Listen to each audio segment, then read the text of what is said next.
వినాయకుడు ఏంటి చూడగానే ఒక వింత రూపం, అంత లంబోదరుడు ఉంటాడు. చూస్తే ఏనుగు మొహం, ఆ చెవులేంటి, వాహనం ఏంటి, ఎలుక ఏంటి, చివరికి తీసుకెళ్ళి నిమజ్జనం చేసేయడం, మళ్ళీ దానికి చెప్పడం గొప్పగా గంగమ్మ ఒడికి చేరుకున్నటువంటి లంబోదరుడు. వినాయకుడు అనగానే మీకేం గుర్తొస్తుంది అసలు? చిన్నారి చిట్టెలుకెలా భరించరా లంబోదరా. పైకి కనిపిస్తున్న దాని వెనకాల ఇంకొకటి ఉంటుంది అని కనుక మనం అర్థం చేసుకోగలిగితే అప్పుడు మనకి వినాయకుడి ఏనుగు. వినాయకుడికి సిద్ధి బుద్ధి అన్నారు, సూర్యుడికి కూడా 2 భార్యలు అని చెప్పారు. గతంలో మనం రాముడి గురించి మాట్లాడుకున్నప్పుడు దశరథ మహారాజుకి ముగ్గురు భార్యలు ఉన్నారు. వీటన్నిటి గురించి మాట్లాడుకుంది, ఇంక్లూడింగ్ శివుడికి కూడా 2 భార్యలు. Bad qualities and negative qualities tabular form. అది మన జీవితంలో మన చుట్టుపక్కల వాళ్ళల్లో ఒకళ్ళేమో నెగిటివ్గాను ఒకళ్ళు పాజిటివ్గాను ఉంటారు. అసలు మనలోనే నెగిటివ్ పాజిటివ్ ఉందిగా. పురాణాలన్నింటినీ పుక్కిట పురాణాలు అంటారు, పురాణాలకి ఆధారం లేదంటారు. ఏదైనా ఆధారం ఉంటే అది చరిత్ర అవుతుంది, దాన్ని తెలుసుకోవచ్చు అంటారు. ఈ ఆధారాలు లేని పురాణాల కోసం మనం మాట్లాడుకోవాల్సిన అవసరం ఉందా అనేది కూడా. నేనేమంటే పురాణాలకి ఆధారం ఉండాల్సిన అవసరం లేదంటాను నేను. ఎందుకంటే పార్వతీదేవి ఒక సృష్టించింది, ఒక బాలకుడు ఉన్నాడు. ఆ విషయం లయకారకుడైనటువంటి శివుడికి తెలియదా? దేవుడు అన్నీ తెలుస్తాయి. చీమ కూడా శివుడి ఆజ్ఞ లేనిది పుట్టదు. ఎందుకు తెలుసుకోలేకపోయాడు? అంత కోపం ఎందుకు? చిన్న బాలుడు, దేవుడు ఆయన, చిన్న బాలుడు అడ్డుకున్నాడని కోపంతో తల నరికేస్తాడా? మళ్ళీ దేవుడే కదా, ప్రాణం పోయొచ్చు కదా, వెతికి వెతికి ఏనుగు తలను తీసుకొచ్చి పెడతాడా? ఏంటి అసలు ఇది? మనిషికి ఎంత మెమరీ ఉంటుందో ఏనుగు అంత ఉంటుంది. బాడీ లాంగ్వేజ్ కానీ, బ్రెయిన్ పవర్ కానీ, మెమరీ పవర్ కానీ, ఇంటెలిజెన్స్ కానీ, ఇప్పుడు మనం చెప్పుకున్న ఎమోషన్స్ కానీ.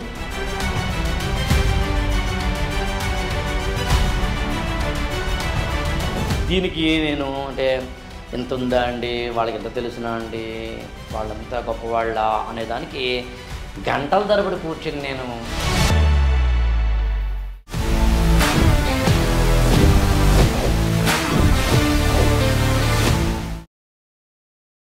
నమస్తే, వెల్కమ్ టు ఐ డ్రీమ్ అవి ఇవి విత్ ఆకేళ్ళ చాప్టర్ 1 వినాయకుడు. ఎస్, వినాయకుడి గురించి మాట్లాడుకోబోతున్నాం. మనతో పాటుగా ఉన్నారు ఆకేళ్ళ రాఘవేంద్ర గారు. రాఘవేంద్ర గారు నమస్కారం. నమస్తే అండి. సో వినాయకుడు, విఘ్నేశ్వరుడు, లంబోదరుడు, ఏకదంతుడు, గజాననుడు, ఇన్ని పేర్లు ఉన్నాయి. అలాగే విశిష్టతలు కూడా ఉన్నాయి, వివాదాలు ఉన్నాయి. వాటన్నిటి గురించి మాట్లాడు. వినాయకుడు ఏంటి చూడగానే ఒక వింత రూపం, అంత లంబోదరుడు ఉంటాడు. చూస్తే ఏనుగు మొహం, ఆ చెవులేంటి, వాహనం ఏంటి, ఎలుక ఏంటి, చివరికి తీసుకెళ్ళి నిమజ్జనం చేసేయడం, మళ్ళీ దానికి చెప్పడం గొప్పగా గంగమ్మ ఒడికి చేరుకున్నటువంటి లంబోదరుడు కదా. ఇవన్నీ ఓకే. అసలు పార్వతి, శివుడు, వినాయకుడు, కార్తికేయుడు, వీళ్ళంతా డిఫరెంట్ సెటప్, అందరూ కలిసి ఒక ఫ్యామిలీ. మళ్ళీ దేవుళ్ళు, వివాదాలు, విమర్శలు కూడా ఉన్నాయి కదా. ఏంటి వినాయకుడు అనగానే మీకేం గుర్తొస్తుంది అసలు?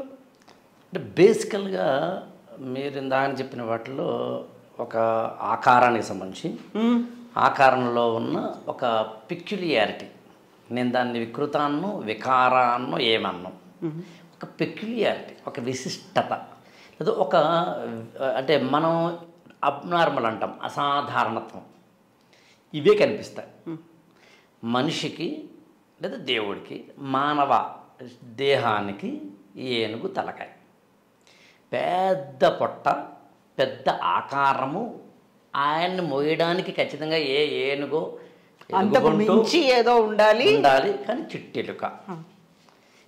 ఇలాంటి ఒక ఆకారాన్ని ఏర్పరచడం వెనక పురాణాల్లో కానీ లేకపోతే మన ఇతిహాసాల్లో కానీ మీరు ఏదైనా పేరు చెప్పండి, భారత హైందవ ధర్మం అంటారా, ఆర్ష ధర్మం అంటారా, ఎనీథింగ్ చెప్పండి, వాటిల్లో మూలాలు కనుక మనకు అర్థమైతే, మూలాల్లోంచి కనుక మనం పట్టుకోగలిగితే అప్పుడు అసలైన ఈ మొత్తం మనం మాట్లాడుతున్న ఆకారాల వెనకాల ఉన్న ఈక్వేషన్స్ మనకు అర్థమవుతాయి.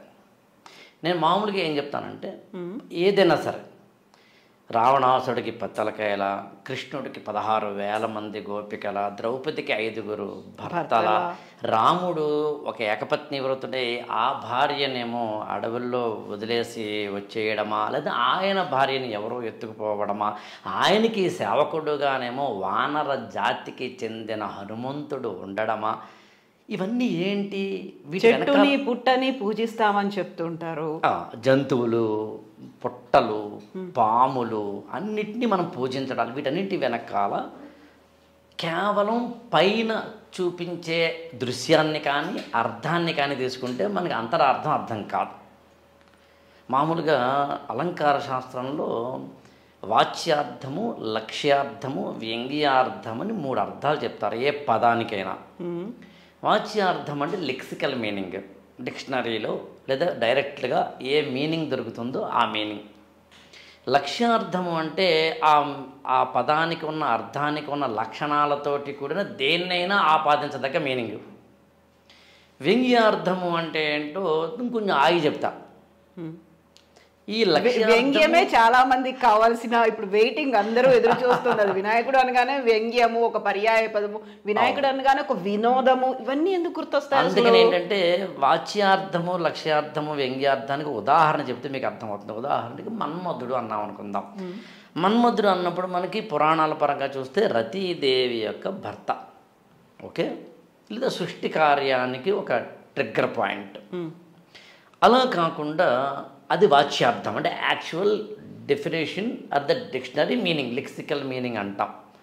అలా కాకుండా ఎవరైనా ఒక అందమైన వ్యక్తి ఏదైనా పెళ్ళిలోనో ఏదైనా పార్టీలోనో కనిపిస్తే రే మన్మధుడిలో ఉన్నాడురా అంటాం మనం. ఇక్కడ మన్మధుడిలో ఉన్నాడురా అంటే అర్థం ఏంటంటే ఆ మన్మధుడి యొక్క అందం అనే గుణాన్ని తీసుకొచ్చి ఇక్కడ ఆపాదించడం జరుగుతుంది.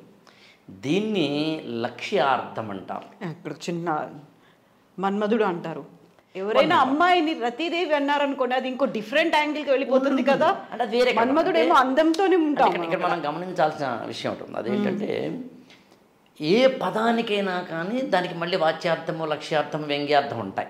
ఇప్పుడు వినాయకుడు కూడా చెప్పచ్చు. కానీ ఉదాహరణకి మన్మధుడు అన్నప్పుడు లక్ష్యార్థం అంటే మనకి ఏమర్థం అవుతుందంటే ఆ అందం అనే గుణం ఇంకో ఇతని దగ్గర ఉంది కాబట్టి లక్ష్యార్థమైంది. వ్యంగ్యార్థము అంటే సాధారణంగా మనం ఏమనుకుంటామంటే ఎవరైనా కొంచెం అందంగా లేని వ్యక్తికి మన్మధుడు వస్తున్నాడు రా అంటే అతను అందంగా లేడు అనే అర్థాన్ని అందులో ఏమర్చడం. సాధారణంగా వ్యంగ్యార్థం అంటే వెటకారం అనుకుంటారు చాలామంది. కాదు, వ్యంగ్యార్థము అంటే తద్వ్యతిరేకమైంది అని. అందులో ఏముందో, ఏం చెప్పబడిందో, చెప్పబడనిది ఇంకోటి ఏదో ఉంది అని తెలుసుకొని అర్థం. దాని మామూలుగా అయితే ధ్వని అంటారు. మామూలుగా మీకు ఉద్యోగం పురుష లక్షణం అన్నారు. ఉద్యోగం పురుష లక్షణం అంటే మామూలుగా ఇవాళ మీరు నేను కూర్చున్న ఈ టైంలో ఉద్యోగం పురుష లక్షణం అనగానే మనం ఏం చేస్తామంటే జాబు మగాళ్ళు చెయ్యాలి అనుకుంటాం మనం. కానీ ఉద్యోగము అనే పదం పుట్టినప్పుడు దాని అర్థం ఏదో జీతం ఇచ్చే ఒక జాబ్ అని కాదు, ప్రయత్నం అని అర్థం. అందుకనే మహాభారతంలో ఉద్యోగ పర్వము అని ఒక పర్వం ఉంటుంది. అంటే ఉద్యోగం అంటే ప్రయత్నం. అక్కడ రాయబారానికి ప్రయత్నం చేశారు కాబట్టి ఉద్యోగ పర్వం అన్నారు. అలా ఉద్యోగం అంటే ప్రయత్నం అని అర్థం. పురుషుడు అంటే మానవుడు అని అర్థం, మగాడు అని అర్థం కాదు. అందులో ఉద్యోగం పురుష లక్షణం అనే పదానికి ఏ అర్థం మారింది వాళ్ళ అంటే మనం అర్థం చేసుకునేది కాకుండా అది ఒరిజినల్గా ఎక్కడ పుట్టిందో ఆ అర్థాన్ని మనం అర్థం చేసుకోవాలి. అది యాక్చువల్గా ఉద్యోగం పురుష లక్షణం. ముష్టి అంటాం. ముష్టి అంటే యాక్చువల్గా పిడికిలి అని అర్థం. అందుకనే ముష్టి యుద్ధం, ముష్టి ఘాతాలు లాంటి పదాలు వాడతాం. కానీ దాన్ని తీసుకెళ్ళి మనం ఎక్కడ వాడతాం? ముష్టి అంటే బెచ్చం అనే అర్థంలో అడుక్కోవడం అర్థంలో వాడతాం. అలాగే కంపు అనే పదం ఇవాళ యాక్చువల్గా మనకి దుర్వాసన అనే పదంలో వాడతాం. కానీ నన్నయ్య మహాభారతంలో దాన్ని సువాసన అనే అర్థంలో వాడారు. అంటే ఉద్యోగమైనా లేదా పురుషైనా కంపైనా ముష్టైనా ఒకప్పుడు దాని అర్థం ఏదైతే భిన్నమై ఇవాళ భిన్నంగా మారిందో అలా వ్యంగ్యము అంటే ఒకప్పుడేమో దానికి వ్యతిరేకమైనది అని అర్థం. కానీ దాని వ్యతిరేకమైనది సాధారణంగా మనం ఏం చేస్తామంటే మన నిత్య జీవితంలో దాని ఆపోజిట్ మీనింగ్ తీసుకుంటాం కాబట్టి ఇవాళ దానికి వెటకారని అర్థం వచ్చింది. ఇదంతా మీకు ఎందుకు చెప్పానంటే వాచ్యార్థము, లక్ష్యార్థము, వ్యంగ్యార్థాల్లో ఆ మూడవది ఏదైతే ఉందో దాన్ని యాక్చువల్గా ఆనందవర్ధనుడు లాంటి వాళ్ళు ధ్వని అనే పదంతో వాడతారు.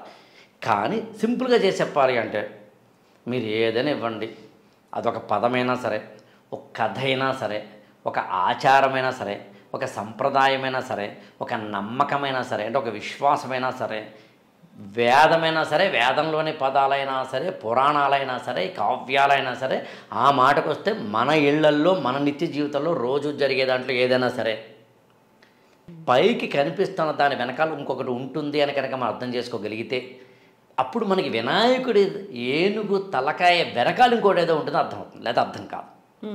ఎప్పుడైతే మనకి ఈ ఇన్నర్ మీనింగ్ని అంటే అంతరార్థాన్ని నిగూఢార్థాన్ని తెలుసుకోవాలి అనే ఒక కంటి చూపు లేకపోతే కళ్ళజోడు లేకపోతే మనకి ఏది అర్థం కాదు. ఇందాక నేను చెప్పినట్టుగా కృష్ణుడికి 16,000 మంది గోపికలు అర్థం కాదు, అది మరొకటి అర్థం కాదు. ఇవాళ మనం వినాయకుడు అనే కాన్సెప్ట్కి కన్ఫైన్ అవుతున్నాం కాబట్టి ఆ ఉదాహరణ తీసుకునే ప్రయత్నం చేస్తాను నేను. కావాలని మన నెక్స్ట్ ఎపిసోడ్లో ఏదైనా వేరు తీసుకునే ప్రయత్నం చేద్దాం. But one thing is sure, I repeat it, మనం కనుక పైకి కనిపిస్తున్న దృశ్యానికి, పై కనిపిస్తున్న కథకి, పై కనిపిస్తున్న పదానికి, పై కనిపిస్తున్న అర్థానికి, పై కనిపిస్తున్న ఆచారానికి, పై కనిపిస్తున్న సంప్రదాయానికి, పై కనిపిస్తున్న విశ్వాసానికి వెనకాలకు వెళ్ళి చూడగలిగితే, ఆ వెనకాలకి వెళ్ళి చూడడం అనేది పురాణాలకే కాదు, కావ్యాలకే కాదు, సినిమాలకి అనువర్తిస్తాం, ఈవెన్ మన నిత్య జీవితంలో కూడా అనువర్తిస్తాం. నేను మీ ఇంటికి వచ్చినప్పుడు మీ ఇల్లు ఎలా నీట్గానో డెకరేటెడ్గానో పెట్టుకున్నారనే దాన్ని బట్టి ఎంత కాదనుకున్నా మీ సైకాలజీ బయటపడుతుంది. ఎంత కాదనుకున్నా మరీ ప్యూర్గా బయటపడుతుందా లేదా అన్నది కాదు, మీకు తెలియకుండానే మాత్రం బయటపడుతుంది.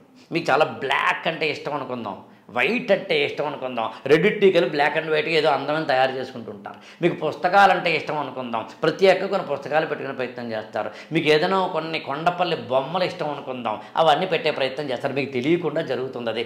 ఇదంతా ఎందుకు చెప్తున్నానంటే మన ఆచారాల్లో కూడా, సంప్రదాయాల్లో కూడా, కథల్లో కూడా వినాయకుడి యొక్క శిరస్సుకు సంబంధించిన దాంట్లో కూడా ఈ లోతుకు వెళ్ళి చూడాల్సిందే. ఇప్పుడు ఆ వాచ్యార్థ వ్యంగ్యార్థ ఏవైతే అన్నానో ఇందాకన ఆ లోతుకి వెళ్ళి చూడాల్సిందే. ఆ చూసే ప్రయత్నం చేయడమే యాక్చువల్గా నేను మీ ముందు కూర్చోవడానికి కారణం, మిగతా ఏమీ కావు. అప్పుడు మీకు ఒక 2-3 ఇమ్మీడియట్గా వచ్చే డౌట్ ఏంటంటే, ఆకేళ్ళ గారు ఇప్పుడు ఏంటి పురాణాల గురించి, వాటి విశిష్టత గురించి మాత్రమే చెప్పబోతున్నారా? వినాయకుడు అనగానే మనకేదో దేవుడు అంటే ఇంకొక కైండ్ ఆఫ్ దాంట్లో ఆ జానర్లోకి వెళ్ళిపోతాం. మీరు మమ్మల్ని అక్కడికి తీసుకెళ్తున్నారా? లేదు, నేనేమంటానంటే పురాణాలంటే అవేవో మనకు అర్థం కానివి, లేదా పురాణాలు, ఇతిహాసాలు, కావ్యాలు అంటే మన జీవితానికి అనువర్తించనివి అన్నా కూడా నేను నమ్మను. నేను అంతే పెద్ద ఆశ్చర్యమేం లేదు, మామూలుగా చెప్తా. వినాయక చవితి నాడు మనందరం కూర్చునే సమయానికి 8 రోజుల కింద వినాయక చవితి అయింది, 3 రోజుల్లోనేమో నిమజ్జనం ఉంది. వినాయక చవితి నాడు మనం ఏం చేస్తాం, ఒక 21 పత్రిల్ని తీసుకొచ్చి, మాచీ పత్రం కావచ్చు, మరొక పత్రం కావచ్చు, గన్నేరు కావచ్చు, లేకపోతే కనుక ఇతరత్రావి 21 పత్రాలు, 21 ఏకవింశతి పత్రాలు తీసుకొచ్చి పూజ చేస్తాం. ఈ ఆయుర్వేద వైద్యుడినైనా మీరు అడగండి, లేదా వినాయక చవితి నాడు అన్ని పత్రికల్లోనూ ఆ పత్రి వెనకాల ఉన్న, అంటే ఆకుల వెనకాల ఉన్న ఆయుర్వేద విశేషాలు, ఔషధ గుణాలు అంటే చూడండి. మన జీవితంలో మార్నింగ్ నుంచి ఈవినింగ్ వరకు మనకు వచ్చే చిన్న చిన్న జబ్బులు, చిన్న చిన్న వ్యాధులు, రుగ్మతలు ఏవైనా సరే, కోల్డ్ కావచ్చు, హెడేక్ కావచ్చు, ఎసిడిటీ కావచ్చు, మరొకటి కావచ్చు, వీటన్నిటికీ ఎక్కడున్నాయి అంటే మన ప్రకృతిలో కనిపించే ఆకుల్లోనూ పత్రాల్లోనూ ఉన్నాయి. వాటిని తీసుకొచ్చి చేసే ప్రయత్నం ఇక్కడ యాక్చువల్గా అది నేనే చెప్పక్కర్లేదు, నాకన్నా బాగా ఆయుర్వేద వైద్యులు చెప్తారు. But what I want to convey, ఒక ఏకవింశతి పత్రిని తీసుకొచ్చి ఒక వినాయకుడికి పూజ చేయడం వెనకాల ఇంత కథ ఉంది అని చెప్పే ప్రయత్నం అది అందరికీ తెలుసును. ఇంకా అనేకమైన లోతులు ఉన్నాయని చెప్పడం నా ఉద్దేశం. ఉదాహరణకి వినాయకుడి భార్యల పేర్లేంటి? సిద్ధి, బుద్ధి, సిద్ధి. అవే ఎందుకు పేర్లు ఉండాలి? తప్పేముంది, ఉండొచ్చు కదా. మీ అమ్మగారు మీకు కవిత అని పేరు పెట్టారు, తప్పేముంది. మా నాన్నగారు నాకు రాఘవేంద్ర అని పేరు పెట్టారు, తప్పేముంది కదా. అదేం లేదు, సార్థక నామధేయం అనే పదం వాడతాం కదా. సరే, వినాయకుడు అంటే విశేషమైన నాయకుడు అర్థం వస్తుంది, గణపతి అంటే గణాలకు అధిపతి అని అర్థం వస్తుంది, లంబోదర్ అంటే చాలా పెద్ద పొట్ట కలిగిన వాడిని అర్థం వస్తుంది. ఇలా ఆయన మొత్తం నామాలన్నింటినీ తీసుకుని కావాలంటే అష్టోత్తర శతనామావళి వేసుకుంటే 108 ఆయన పేర్లలో 108 అర్థాలు చెప్పుకోవచ్చు, అది వేరే కథ. కానీ బుద్ధి, సిద్ధి అనే 2 పేర్లు ఉన్నాయి, ఉండడం తప్పేం కాదు అనుకుందాం. కానీ మామూలుగా మనకి ఆ పేర్లు పక్కన పెడితే వాటి గుణాలు ఏంటి? బుద్ధి అంటే ఏంటి?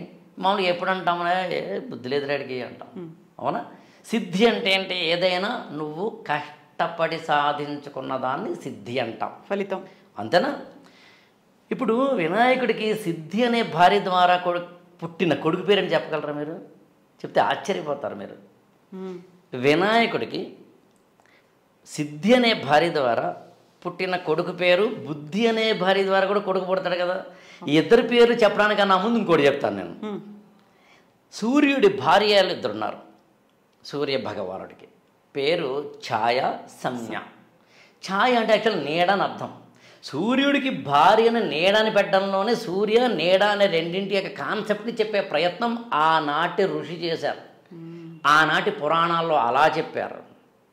అంతే తప్ప ఇక్కడ సూర్యుడు అంటే ఆయన గ్రహమా నక్షత్రమా మరి ఏంటి అనే ఈక్వేషన్స్ కాదు అక్కడ. ప్రాచీనమైన మానవుడికి ఆ సూర్యుడిని చూసినప్పుడు సూర్యుడికి సంబంధించిన తన యొక్క మనోభావాలు, తన అవసరాలు తీర్చిన విధానాన్ని బట్టి ఆయన పెట్టిన పేరు. అలాగే మీకు ఇంకో చెప్తే ఆశ్చర్యపోతారు. అగ్ని పురాణంలో కొన్ని పేర్లు ఉంటాయి. అసలు అన్ని పేర్లు పెక్యులర్గా ఉంటాయి. అందులో ఒక పేరు చెప్తాను మీకు. హింస ఒక వ్యక్తి పేరు. హింస. అతని భార్య పేరు చెప్పమంటారా? అధర్మం. వాళ్ళిద్దరికీ పుట్టిన కొడుకు పేరు చెప్పమంటారా? అనృతుడు. కూతురు పేరు అనృతం. అనృతుడు అంటే అబద్ధాలు ఆడేవాడు, అనృతం అంటేనే అబద్ధం ఆడే అమ్మాయి అని అర్థం. హింసకు అధర్మానికి మధ్యన పెళ్లి జరిగితే పుట్టిన పిల్లవాడు అసత్యుడు అని చెప్పడం ద్వారా ప్రాచీనమైన ఋషి వ్యాసుడు కావచ్చు, వాల్మీకి కావచ్చు, కపిలుడు కావచ్చు, గౌతమ మహాముని కావచ్చు, భారద్వాజసుడు కావచ్చు, సూత మహాముని కావచ్చు, ఎవరైనా వాడు చెప్పదలుచుకున్నది ఏంటంటే ఈ పేరుతోటి ఈ గుణాన్ని చెప్పి, ఈ గుణాల వెనకాల వ్యక్తుల ప్రతిబింబాలు చెప్పి వీటి యొక్క రిజల్ట్స్ ఇలా ఉంటాయని చెప్పే ప్రయత్నం. చందమామను చూపించడానికి వేలినితోటి చూపిస్తాం. చందమామను చూపించడానికి కావాలంటే స్కేల్తో కూడా చూపించవచ్చు. కానీ వేల్ని స్కేల్ని మాత్రమే నువ్వు చూస్తూ ఊరుకున్నావా? చందమామను చూసావా అన్నది పాయింట్. అన్నం మీరు వండారు కడుపు నింపడానికే, కానీ ఆ అన్నమే నిజాన్ని కడుపు నింపడానికే కనుకైతే రోజుకొక రకం లేకపోతే కనుక వెరైటీలు లేకపోతే కనుక కూరలు వండాల్సిన అవసరం లేదు. ఎవ్రీడే ఒకటి వండితే చాలు. అసలు ఏదో తినొచ్చు కదా. కాబట్టి అర్థం వెనకాల అంతరార్థం, అంతరార్థం వెనకాల పరమార్థం ఉంది. వాచ్యార్థం దాటి లక్ష్యార్థం దాటి వ్యంగ్యార్థం. చూడు, వ్యంగ్యం అంటే వెటకారం కాదు, అంతరార్థాన్ని చాలా ఏమంటాడు మ్యాగ్నానిమస్గా చూపించేది. ఎక్కడ ఆగాను నేను? బుద్ధి సిద్ధి దగ్గర ఆగి నేను ఎక్కడికి వచ్చాను? హింస అధర్మాల దగ్గరికి వచ్చాను. ఇవి ఎందుకు ఉదాహరణ చూపించాను చెప్తాను మీకు. ఎప్పుడూ కూడా పురాణాలైనా ఇతిహాసాలైనా ఆ మాటకు వస్తే నిత్య జీవితంలో అయినా కానీ ఏదో ఒక ఉదాహరణ చెప్పేసి ఇదొకటి ఆపేస్తే కనుక నా దృష్టిలో అది గొప్ప స్టేట్మెంట్ అవ్వదు. సంపూర్ణంగా ఉండాలి. ఎస్సర్షన్ అండ్ రీజన్ ఇవ్వాలి. స్టేట్మెంట్ ఇచ్చిన తర్వాత లాజిక్ ఇవ్వాలి. ఆ లాజిక్ ఎన్నేనే ఇవ్వగలను. మీరు నాకు ఇచ్చిన టైం ఏదో అరగంట 40 minutes ఏదో ఉంటుంది కాబట్టి నేను ఆపుతాను. యాక్చువల్గా మీకు ఓపిక ఉంటే నేను ఎవ్రీ టైం ఇలాగే వస్తాను. వివిధ రకాలైన వాటిని మాట్లాడే ప్రయత్నం చేద్దాం. దాంతో మొదలుకొని ఇవాళ మన జీవితాల్లో మనల్ని ప్రభావితం చేసే పెళ్లి కావచ్చు, డైవోర్స్ కావచ్చు, లివింగ్ రిలేషన్షిప్ కావచ్చు, సెంటిమెంట్లు కావచ్చు, పూజా విధానాలు కావచ్చు, మతం కావచ్చు, కులం కావచ్చు, ఏదైనా సరే మూలాన్ని వెతికే ప్రయత్నం చేస్తే మన జీవితాల్లో అసలైన సత్యాన్ని చేరుకోగలం అని చెప్పడం ఉద్దేశం. ఇప్పుడు చూడండి, మీరు అన్నారు కాబట్టి నెక్స్ట్ కంటిన్యూయేషన్ గురించి అడిగినప్పుడు, ఇప్పుడు వినాయకుడికి సిద్ధి బుద్ధి అన్నారు, సూర్యుడికి కూడా 2 భార్యలు అని చెప్పారు. గతంలో మనం రాముడి గురించి మాట్లాడుకున్నప్పుడు దశరథ మహారాజుకి ముగ్గురు భార్యలు ఉన్నారు. వీటన్నిటి గురించి మాట్లాడుకుంది, ఇంక్లూడింగ్ శివుడికి కూడా 2 భార్యలు. పెళ్లి గురించి మాట్లాడుకుంటున్నప్పుడు ఇవన్నీ యాడ్ అవ్వాలి. అట్ ద సేమ్ టైం హింస ధర్మం గురించి చెప్పారు. హింస ధర్మం అనగానికి హింస అధర్మం, సుర అసురులు ఉంటారు అక్కడ, చెడు మంచి అని. హింస అధర్మం అనగానే అదేదో చెడు అసురులు అదే వచ్చేసింది. దైవ అసుర సంపత్ విభాగ యోగం అని ఉంటుంది. యాక్చువల్గా అది చదివితే మీరు ఆశ్చర్యపోతారు. Bad qualities and negative qualities tabular form అది. మన జీవితంలో మన చుట్టుపక్కల వాళ్ళల్లో ఒకళ్ళేమో నెగిటివ్గాను ఒకళ్ళు పాజిటివ్గాను ఉంటారు. అసలు మనలోనే నెగిటివ్ పాజిటివ్ ఉందిగా. అసలు మనలోనే 2 ఉన్నాయని చెప్పేదే అర్ధనారీశ్వర తత్వం. ఆండ్రోజియనస్ మైండ్ అంటారు దాన్ని. వర్జీనియా ఉల్ఫ్ లాంటి వాళ్ళు కూడా రాశారు. అంటే వర్జీనియా ఉల్ఫ్ వాళ్ళు లాంటి వారు రాశారు. ఎందుకు పదం ఎప్పుడైతే కనుక మనం కాస్తో కోస్తో మనం మాత్రమే కాకుండా వెస్టర్నర్స్ మరొకరో ఆలోచించినప్పుడు దానికి కొంచెం స్టాండర్డైజ్ని పెంచడం అంతే. ఇంతకీ ఎక్కడ ఆగాం మనం? ఈ రెండు మాత్రం ఎపిసోడ్స్ గా వచ్చేస్తున్నాయి మనకి. ఎన్నైనా Next. చేద్దాం, మీ Yes. ఓపిక, ఎన్నైనా చేద్దాం. ఎక్కడ ఆగా మనం సిద్ధి బుద్ధి గురించి వినాయకుడికి మాట్లాడుకున్నాం. సిద్ధి వల్ల పుట్టిన కొడుకు పేరు క్షేముడు, బుద్ధి వల్ల పుట్టిన కొడుకు పేరు లాభుడు. క్షేముడు లాభుడు. లాభుడు అంటే క్షేమము లాభము అనే దాని రెండింటినీ తీసుకుని నీ జీవితంలో సిద్ధి పొందితే క్షేమం ఉంటుంది, బుద్ధి వస్తే లాభం ఉంటుంది అని చెబుతూ విఘ్నాలు లేకుండా కనుక నువ్వు పని చేస్తే, ఒక పనిని కనుక మామూలుగా మీరు చిన్నప్పుడు మీరు విన్నారో తెలియదు కానీ ఫస్ట్ డే స్కూల్కి వెళ్తాడు, ఆ మరునాడు స్కూల్ మానవరు, ద్వితీయ విఘ్నం వద్దంటారు. ద్వితీయ విఘ్నం అని, కొంతమంది ఇంకొంచెం దాని తగ్గ తృతీయ విఘ్నం కూడా వద్దంటారు. ఎందుకంటే అందులో పెద్ద ఈక్వేషన్స్, సెంటిమెంటు, ఇదేదో పురాణాలు చెప్పారండి, మీరందరూ ఛాందసులండి, మీరందరూ వేస్ట్ ఏమీ కాదు. ఒక సింపుల్, నువ్వు ఒక పని చేసేటప్పుడు దాని మీద భక్తి శ్రద్ధ లేకపోతే నువ్వు ఆ పని చేయవు. భక్తి శ్రద్ధ నీకు ఫస్ట్ డే ఎలాగో ఉంటుంది, అది కొంచెం లాగితే సెకండ్ డేకి వస్తుంది, ఇంకొంచెం లాగితే థర్డ్ డేకి వస్తుంది. మానవుడు బాగా బతకడానికి ఇవన్నీ ఉపయోగపడ్డాయి. ఆ రోజేమో పురాణ ఇతిహాసాలు, కావ్యాలు లాంటివి, ఇవాళేమో వ్యక్తిత్వ వికాసము, జీవన వికాసము, లేకపోతే కనుక ఒక అయాన్ లాంటి ఫిలాసఫీయో, లేకపోతే కనుక మ్యాక్స్ విబర్ లాంటి వాళ్ళు రాసినవో, లేదా మరొకరో ఇవాళ మనం చూస్తున్న వాటిలో డీకోడింగ్ కనుక చేయాలంటే, 360 degrees మాట్లాడుకోవాలంటే క్షేమము లాభము అనే రెండింటిని మానవ జీవితంలోకి పెర్సానిఫికేషన్ చేసే ప్రయత్నం చేయడం. అలా అనుకుంటే ప్రతిదీ అంతే. అలా మనకి చెప్పడానికి ప్రాచీనమైన ఋషులు చేసిన పని ఏంటంటే కథల ద్వారా చెప్పే ప్రయత్నం చేయడం. ఇక్కడ ఇంకో విషయం కూడా చెప్పాలి. అనూరుడు అని ఒక ఉంటారు. అనూరుడు ఎవరు అంటే యాక్చువల్గా రామాయణంలో జటాయువుకి తండ్రి. అనూరుడు అంటే కాళ్ళు లేనివారు అనర్థం. కాళ్ళు లేకపోవడం అంటే అది యాక్చువల్గా తొడలు లేవని అర్థం. ఊరు అంటే తొడ, అనూరుడు అంటే తొడ లేకపోవడం, కాళ్ళు లేకపోవడం. కాళ్ళు లేని అనూరుడు సూర్యుడి యొక్క రథానికి రథసారథి, డ్రైవర్ ఆఫ్ సూర్య రథ. సూర్యుడి రథానికి ఒకటే చక్రం ఉంటుంది.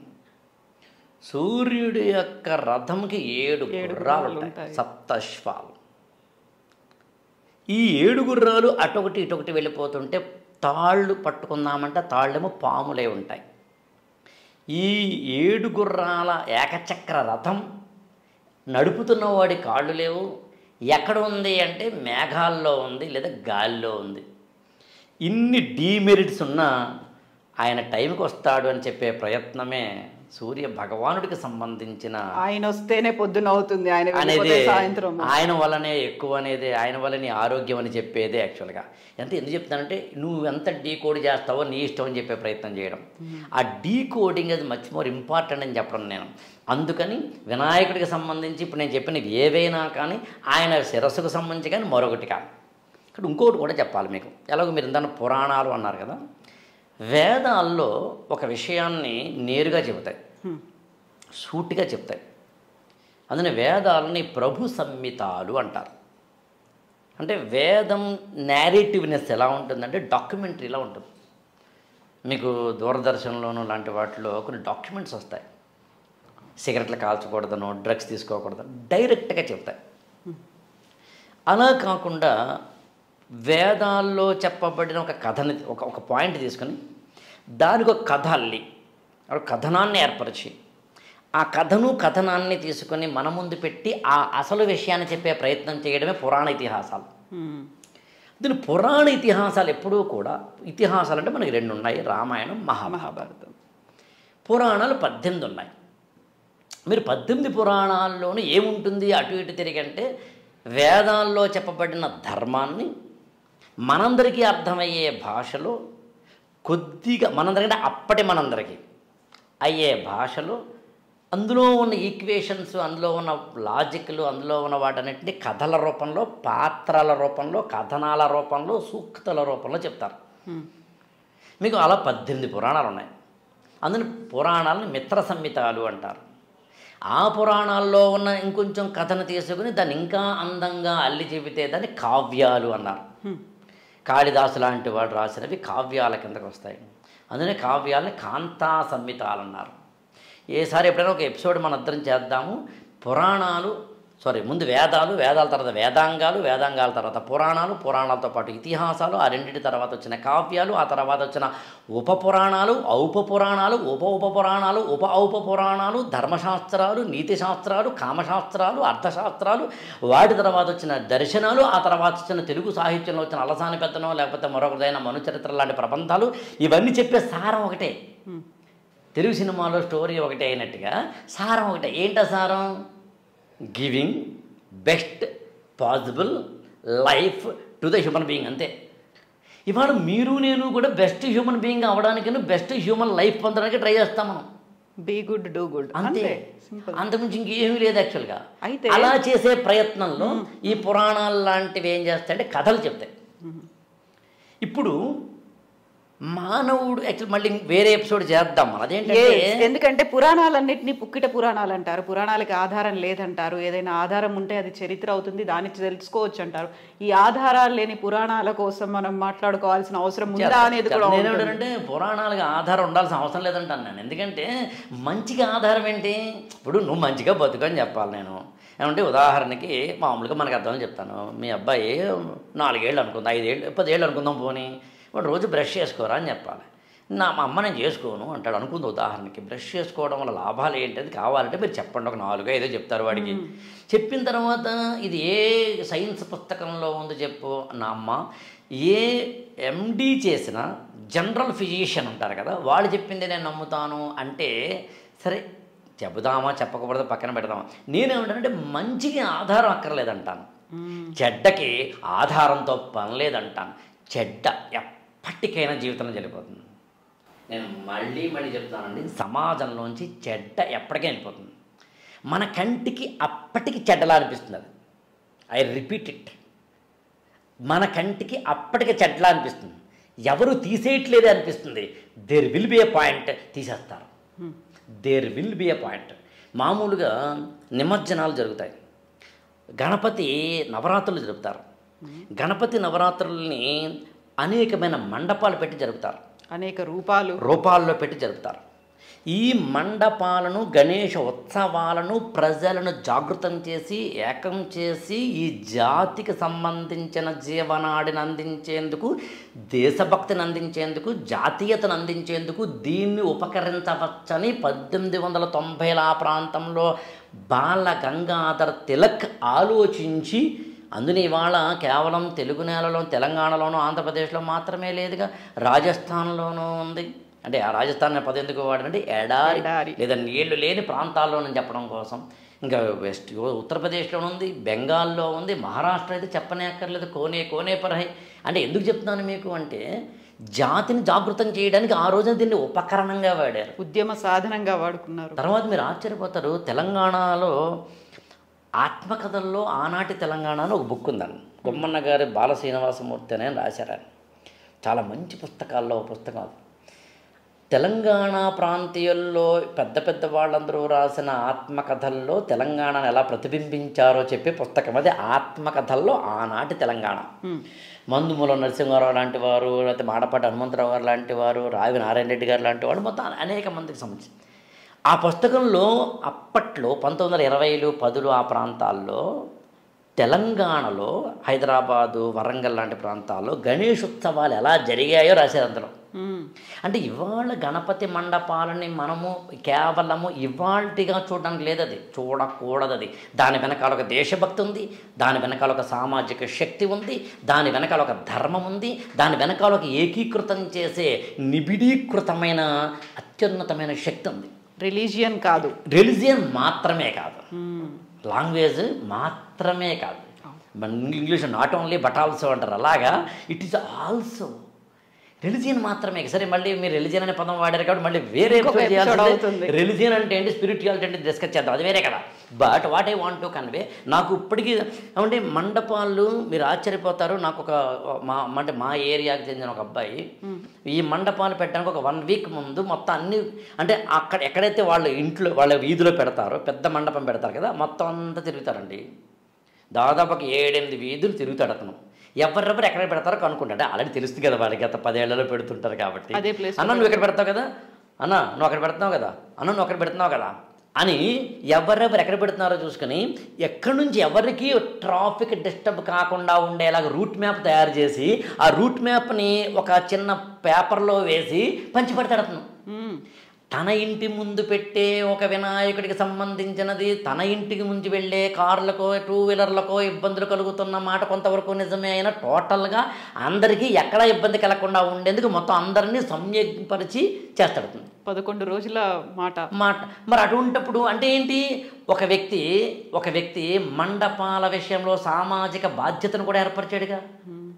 అతను అడిగాను, సార్ నేను ఎందుకు చేస్తాడంటే దాదాపు సార్ 7-8 ఏళ్ల కిందట మా అమ్మగారికి హార్ట్కి స్ట్రోక్ వస్తే అర్ధరాత్రి పూట వెళ్దామంటే అంబులెన్స్ రావడానికి ఒక మండపం అడ్డుపడిందండి, అందుకని నేను అప్పటి నుంచి ఇలా చేస్తానంటే అప్పుడు మా అమ్మగారిని ఏదో ఎత్తుకుని మండపాన్ని దాటి అంబులెన్స్ తీసుకెళ్ళాం. బట్ కొంచెం బాధ వేసింది, బట్ గాడ్స్ గ్రేస్ బతికేరండి అని. అక్కడ అతను కూడా అన్నమాట, అది ప్రతి ఏడాది వినాయకుడు ఎందుకు పెడతాం మేమంటే నమ్మకం. ఆ వినాయకుడు నాకు విఘ్నాలన్నీ తొలగిస్తాడని నమ్మకం. ఆ దేవదేవుడు నా ఇంటిలో నాకు బుద్ధిని సిద్ధిని ఇస్తాడని నమ్మకం. లాభక్షేమాలను పుత్రులుగా ఇస్తాడని నమ్మకం. నేను ఏమంటానంటే భగవంతుడిలో శక్తి ఉందో లేదో నాకు తెలియదు, కానీ నమ్మకంలో శక్తి ఉంది. అందుకు నువ్వు వినాయక మండపాన్ని దగ్గరికి వెళ్ళినప్పుడు అక్కడ ఎన్నైనా సరే నువ్వు ఉన్నవి పక్కన పెట్టి ఒక అనుక్షణం అరక్షణమైనా సరే ఆ వినాయకుడి మీద మాత్రమే దృష్టి పెట్టి నీ మొత్తం లోపల ఉన్న నిబిడీకృతమైన నిద్రాణమైన శక్తిని జాగృతపరుచుకొని ఒక అరక్షణం ఈయన నాకు విఘ్నాలు పోగొడతాడు అనుకో, పోగొడి తీరుతాడు. నమ్మకం నీలో ఉంది, నువ్వు నమ్ముతున్న దేవుళ్ళో ఉంది, నువ్వు నమ్మాల్సిన ఆచారంలో ఉంది. ఈ ఆచారాలు సంప్రదాయాలు ఇలా చూడమని చెప్పడంలో ఉంది తప్ప మరొకటి కాదు. సో అందుకని నేనేం చెప్పదలుచున్నాను మీకు ఒక్క మాటలో అంటే, మనకి పురాణాలు ఏవైతే ఉన్నాయో అవి కథన రూపంలో చెప్తాయి. ఇప్పుడు కథన రూపంలో చెప్తాయి కాబట్టి మీరు టాపిక్ వినాయకుడు అన్నారు కాబట్టి దాన్ని కన్ఫైన్ అవ్వాలి. కాబట్టి నేను వినాయకుడికి సంబంధించి ఇప్పుడు డబ్బు అనగానే మనకు ఒక లక్ష్మీదేవి దేవుడిగా పెట్టుకున్నాం. చదువు అనగానే సరస్వతీదేవి, చదువులంటే సరస్వతి, శక్తి అంటే పార్వతి, సృష్టి అంటే బ్రహ్మ, స్థితి అంటే విష్ణుమూర్తి, లయకారుడు అంటే శివుడు. ఇట్లా మీరు దేవతలందరూ దేవుళ్ళందరూ ఏదో ఒక గుణానికి ఒక ఎనర్జీకి ఉపయోగపడుతుంది. నన్ను ఏమంటారంటే టెంపుల్ అంటే ఏంటి, సింపుల్గా ఈక్వేషన్ చెప్పండి అని ఒకసారి నన్ను ఎవరు అడిగారు ఏదో ఒక సభలో. ఏం లేదు, మొత్తం ప్రపంచంలో ద మోస్ట్ నెగిటివ్ ఎనర్జీని కలిగింది ఏదైనా ఉందంటే అది హాస్పిటల్. హాస్పిటల్లో లోపలికి వెళ్ళేవారు రోగార్తులైతే కనుక బాధలో వెళ్తారు, లోపల ఉన్నవాళ్ళు రోగులు బాధల్లో ఉంటారు, వాళ్ళని చూడ్డానికి వెళ్ళేవాళ్ళు కూడా బాధలోనే ఉంటారు. అన్ని బాధలు, అన్ని వేదనలు, అన్ని కన్నీటి మయంతో కూడిన ఒక నెగిటివ్ వైబ్ కలిగినది హాస్పిటల్. ఇప్పుడు తిరగేయండి, లోపలికి వెళ్ళేవాడు ఆ ఎనర్జీ నాకు వస్తుంది, ఆ శక్తి నాకు వస్తుంది, నా కష్టాలన్నీ తీరిపోతాయి, నా బాధలన్నీ తీరిపోతాయి, నా ఆవేదనలన్నీ తీరిపోతాయి, నా అత్యద్భుతమైన జీవితం బాగుపడబోతోంది అనేది ఒక పాజిటివ్ వైపుతో లోపలికి వెళ్తాడు ఆశావహ దృక్పథంతో. బయట నుంచి వచ్చేవాడు అమ్మా ఎంత ఆనందంగా ఉందో, అబ్బా ఏం దర్శనం కలిగిందో, ఆ దర్శనం కలగడంతో ఎంత ఆనందం వేస్తుందంటే నాకు అత్యద్భుతమైన ఆనందం, నాకు అంత ఆనందం కాదు యాక్చువల్గా, నా కష్టాలన్నీ తీరిపోయి అని ఛాతీ వెడల్పు పెట్టుకుని బయటకు వస్తాడు, వెన్నుపాము నిటారుగా పెట్టుకు వస్తాడు. ఎక్కడ జరుగుతుంది? టెంపుల్లో జరుగుతుంది, గుడిలో జరుగుతుంది, ఒక శక్తి కేంద్రం. ఎగ్జాక్ట్లీ, గుడి అనేది ఒక శక్తి కేంద్రం, ఒక పాజిటివ్ వైబ్. అందుకు నేను ఏమంటానంటే నేను ఏం చెప్పదలుచున్నానంటే నువ్వు ఇలా నమ్మి వెళ్ళమని చెప్పడం నా ఉద్దేశం. ఇలా నమ్మి వెళ్ళు, ఇలా నమ్మి వెళితే నీకు జరుగుతుంది, ఇలా నమ్మకం నీలో ఉంది, నీ సబ్కాన్షియస్ మైండ్లో ఉంది, నీకు ఈ నమ్మకాలు ఏర్పరిచేందుకు వీలుగా దాన్ని నిర్మాణం చేశారు. మనకి మామూలుగా కాలేజీలు ఎలా ఉంటాయి, ఒక లైబ్రరీ తోటో లేకపోతే అక్కడ ల్యాబ్ తోటో లేకపోతే అక్కడ పచ్చని మొక్కలతోటో ఉంటే అడ్వాంటేజ్ ఏంటి, చదువుకోవాలనే కోరిక కలుగుతుంది. అలా కాకుండా ఈ పక్కన ఒక చిన్న పబ్బు పెట్టి ఆ పక్కన అందులోనే కాలేజ్ క్యాంపస్లు ఇవన్నీ పెడితే ఎలా ఉంటుంది, చదువుకోవాలనేది పోతుంది. మామూలుగా కాలేజీ స్టూడెంట్స్ని ఎవరైనా ఏదో అలా మంచి నీట్గా డ్రెస్, నీట్గా యూనిఫామ్, నీట్ షేప్డ్ ఎందుకంటారు, నీ యొక్క బాడీ లాంగ్వేజ్లో, నీ యొక్క డ్రెస్సింగ్లో నీకు తెలియకుండా నీ ఇన్నర్ ఫీలింగ్స్ దాగి ఉంటాయి. అందరూ గుడికి వెళ్ళేటప్పుడు మంచి బట్టలు వేసుకుంటాం, గుడికి పండగ వచ్చినప్పుడేమో మంచి మంచి డ్రెస్సులు వేసుకుంటాం, తలారా స్నానం చేస్తాం, ఇల్లంతా అలుకుతాము, మామిడి మారేడింది అని చెప్పాను చూడండి, అవన్నీ కలిపి అత్యద్భుతమైన పత్రి లేకపోతే కనుక తులసి లాంటి వాటితో చేస్తూ ఉంటాం. అలా అన్నింటికి అంటే లక్ష్మికో లేకపోతే సరస్వతికో లేకపోతే ఎలాగైతే ఒక్కొక్క శాఖలు ఇవ్వబడిన, డిపార్ట్మెంట్లు ఇవ్వబడిన లాగా నాకు తెలిసి ఆదిమ ఋషికి, మన ప్రాచీనమైన మానవుడికి, భారతీయుడికి అంటే తరం తరం నిరంతరం లోపలికి వెళితే మీ నాన్నగారు నాన్నగారు మన తల్లి అలా వెళ్తే కనుక పైకి వెళ్ళేసరికి కొన్ని వందల సంవత్సరాల కిందట ఒక వ్యక్తికి, మానవుడికి విఘ్నాలను పోగొట్టే ఒక దేవుడు కావాలి అనిపించింది. విఘ్నాలను పోగొట్టే ఒక దేవుడు కావాలి అనిపించినప్పుడు అలాంటి విఘ్నాలను పోగొట్టే వ్యక్తి జననానికి సంబంధించి, అంటే గణనాథుడి యొక్క జననానికి సంబంధించి మామూలుగా ఏదో ఒక పురాణంలోనే ఎక్కడ ఉండాలి కదా, ఫస్ట్ ఎక్కడ ఉండాలి కదండి, ఒక ఆది అనేది ఉంటుంది. గణపతి యొక్క జననానికి సంబంధించి 3 పురాణాలు చెప్తాను. వాయు పురాణం, వరాహ పురాణం, బ్రహ్మవైవర్త పురాణం. బ్రహ్మవైవర్త పురాణము ఇది చెప్పినప్పుడు యాక్చువల్గా పురాణాలు 18 అండి. మామూలుగా ఏంటంటే భవిష్య పురాణము, భాగవత పురాణము, మత్స్య పురాణము, మార్కండేయ పురాణము, బ్రహ్మ పురాణము, బ్రహ్మాండ పురాణం, బ్రహ్మవైవర్త పురాణం, విష్ణు పురాణం, వామన పురాణం, వరాహ పురాణం, వాయు పురాణం, అగ్ని పురాణం, నారద పురాణం, పద్మ పురాణం, లింగ పురాణం, గరుడ పురాణం, కూర్మ పురాణం, స్కాంద పురాణం అని 18 పురాణాలు. అష్టాదశ పురాణాలు. ఈ అష్టాదశ పురాణాలు 18 పురాణాల్లో 6x3 కేటగిరీలు ఇవి. తామస పురాణాలు, రాజస పురాణాలు, సాత్విక పురాణాలని. తామస పురాణాలన్నీ శివుడికి బేస్ అయి ఉన్నవి, శివుడు మాత్రమే ఉంటాడని కాదు. రాజస పురాణాలన్నీ విష్ణుమూర్తిని బేస్ అయి ఉంటాయి. సాత్విక పురాణాలన్నీ బ్రహ్మ, కొంతవరకు అగ్నిదేవుని బేస్ అయి ఉంటాయి ప్రధానంగా. వీటిలో చిన్న చిన్న కేటగిరీస్ ఉన్నాయి, వేరియేషన్స్ ఉన్నాయి. అది నేను పురాణాలు అనే టాపిక్ని మీరు మాట్లాడతానంటే నాకు అవకాశం ఇస్తే ఆ రోజు చూద్దాం. అది మినహాయిస్తే మీరు నమ్మరు, బ్రహ్మవైవర్త పురాణం మనకి సాత్విక పురాణాల కిందకు వస్తుంది. వరాహ పురాణం రాజస పురాణాల కిందకు వస్తుంది. వాయు పురాణం తామస పురాణాల కిందకు వస్తుంది. మామూలుగా శివుడు ఇవన్నీ కూడా తామసత్వాన్ని కలిగి ఉంటాయి. శైవతత్వాన్ని గురించి చెప్పినప్పుడు మనం ఇప్పుడు మాట్లాడదాము. అంటే 3 పురాణాల కేటగిరీస్ వేరని చెప్పడం నా ఉద్దేశం. కథలు ఉన్నాయని చెప్పడం నా ఉద్దేశం. వినాయకుడి జననానికి సంబంధించిన వేరు కథలు ఉన్నాయని చెప్పడం నా ఉద్దేశం. కథలు వేరైనా, కథనం వేరైనా, అల్టిమేట్ చెప్పే పాయింట్ ఒకటే అని చెప్పడం నా ఉద్దేశం. అంటే చెప్పే విధానం, వేదవ్యాసుడు మనందరికీ ఆ పురాణాలను అందించేటప్పుడు ఒక్కొక్కరికి ఒక్కొక్క విధంగా అర్థమవుతుంది. ఇప్పుడు మనందరి వాళ్ళ ఇక్కడ కూర్చొని మాట్లాడుతున్నాం, కెమెరా ఉంది, ఐ డ్రీమ్లోంచి మాట్లాడుతున్నాం, ఇక్కడ వ్యూవర్స్కి అనుగుణంగా మనం మాట్లాడతాం. ఇవే మాట నన్ను ఒక టెంపుల్లో మాట్లాడమంటే, ఇప్పుడు నన్ను ఒక టెంపుల్లో మాట్లాడమంటే నేను మాట్లాడే భాష కొంచెం మారుతుందిగా. కూర్చునే వాళ్ళని బట్టి నా భాష మారాల్సిందే. వేవ్ లెంత్ అంటారు, అక్కడ నా భాష మారాల్సిందే కదా. మీరు కొంచెం క్లోజ్గా అబ్జర్వ్ చేస్తే, ఇప్పుడు నేను ఇవాళ మీతోటి మాట్లాడడానికి పెట్టుకున్న నియమాల్లో అపభ్రంశ రూపాలను ఉంటాయి. అపభ్రంశ రూపాలంటే మామూలు మనకు చెప్పాలంటే మాట్లాడకూడని పదాలు కాబట్టి మాట్లాడలేదు ఇక్కడ. అంటే బూతులు కావు, చిన్న చిన్న పదాలు. సభా మర్యాద అంత అద్భుతంగా చెప్పారు. ఆ సభా మర్యాద పదాలు ఇక్కడ మాట్లాడకూడదు డిసైడ్ అయ్యాను నేను.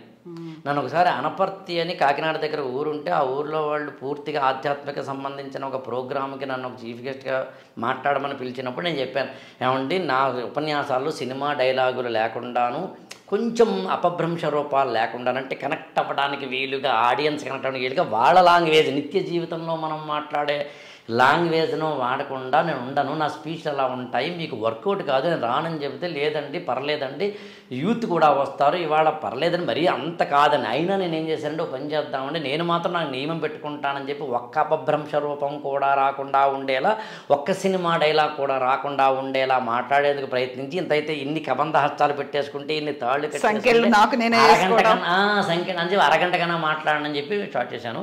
2 గంటలు మాట్లాడాను. ఎక్కడ అది తెలిసి అందులో అయితే కనుక ఇంగ్లీషు పదాలు కూడా వాడలే. What I want to convey, సభను బట్టి, పరిస్థితిని బట్టి, సభా స్థలాన్ని బట్టి, ప్రేక్షకులను బట్టి, వింటున్న వారిని బట్టి, వాళ్ళ యొక్క పర్పస్ ఆఫ్ ద లెర్నింగ్ని బట్టి మన యొక్క టాక్ అంటే ఇక్కడ 2 అర్థాలు ఉన్నాయి. మాట్లాడటం, మాట్లాడే తీరు 2 మారాలి. కంటెంటు మారాలి, ఎక్స్ప్రెషను మారాలి. ఎంత ఎందుకు చెప్తానంటే, పురాణాలలో ఈ 3 రకాలైన పురాణాల్లో గణపతికి సంబంధించిన 3 కథలు ఎందుకుంటాయి అంటే 3 రకాలైన భావోద్రేకాలను అందించేందుకు ఉపయోగపడేవి కాబట్టి. సత్వ గుణము, రజో గుణము, తమో గుణాలకు సంబంధించింది. ఈ 3 గుణాల కలయిక ఈ దేవుడిలో ఉంది అని చెప్పడానికి సంబంధించి. వినాయకుడు కూడా అంతే. యాక్చువల్గా సత్వగుణము ఉంది ఆయనలో, తమో గుణము ఉంది ఆయనలో, రజో గుణము ఉంది. అది ఎలా ఉందో కూడా చెప్పే ప్రయత్నం టైం ఉంటే చేద్దాం. కానీ 3 పురాణాల్లో మామూలుగా మనందరికీ తెలిసిన కథతో స్టార్ట్ చేద్దాం. ఏంటంటే పార్వతీదేవి నలుగు పిండి పెట్టుకోవడము, ప్రాణం పోయడము, రావడము, శివుడు ఇది మనకు తెలిసింది. ఆ తలకాయని తీసేస్తే అప్పుడు పార్వతీదేవి బాధపడితే ఒక ఏనుగు తలకాయని తీసుకొచ్చి ఇవ్వడం. ఒక్క మాటలో చెప్పాలంటే శివుడు తన కొడుకు యొక్క తలను నరికి ఏనుగు తల పెట్టడం అనేది వాయు పురాణంలో ఉన్న కథ. అదే మీ కనుక ఒక్కసారి బ్రహ్మవైవర్త పురాణంలోకి వెళితే, బ్రహ్మ విష్ణు మహేశ్వరులు 3 మానవాళికి గణాధిపతుడి అంటే విఘ్నాలు లేని ఒక మనిషి జీవితం ఉండాలన్న ఉద్దేశంతో ఒక దేవుణ్ణి, గణనాయకుణ్ణి, విఘ్నాధిపతిని ఏర్పరిస్తే బాగుంటుంది అనుకున్నప్పుడు పార్వతీదేవి కడుపున పుట్టిన పుత్రుడే ఈ గణాధిపతి, ఈ విఘ్ననాయకుడు అవుతారు.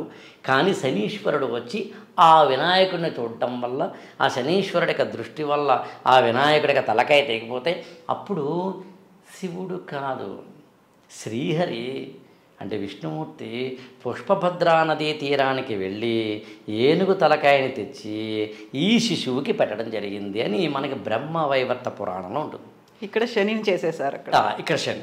అలా కాకుండా వాయు పురాణం ఇది కాకుండా ఇంకో వరాహ పురాణంలో శివపార్వతులు తమకి పిల్లలు పుడితే బాగుంటుంది అనుకున్నప్పుడు శివుడు ఆకాశం కేసి చూస్తే ఆకాశముక పుత్రుడి రూపాన్ని దలుచుకొని వీళ్ళింట్లో పుడితే అప్పుడు ఆ ఆకాశమే పుత్రుడిగా జన్మించాడు. ఆయనే విఘ్నాధిపతి. ఇతను చాలా అందంగా అత్యద్భుతంగా పుట్టినప్పుడు చాలా బాగుంటే అందరూ చూసి భలే ఉన్నాడు అంటుంటే శివుడికి అనిపించిందట ఇతనికి ఎక్కువ దిష్టి తగులుతుందేమో అని అతనికి ఒక తలకాయ ఏమో తీసేసి ఏనుగు తలకాయ రావాలని, బాణపట్ట రావాలని ఇట్లాంటివి ఇచ్చారు అని.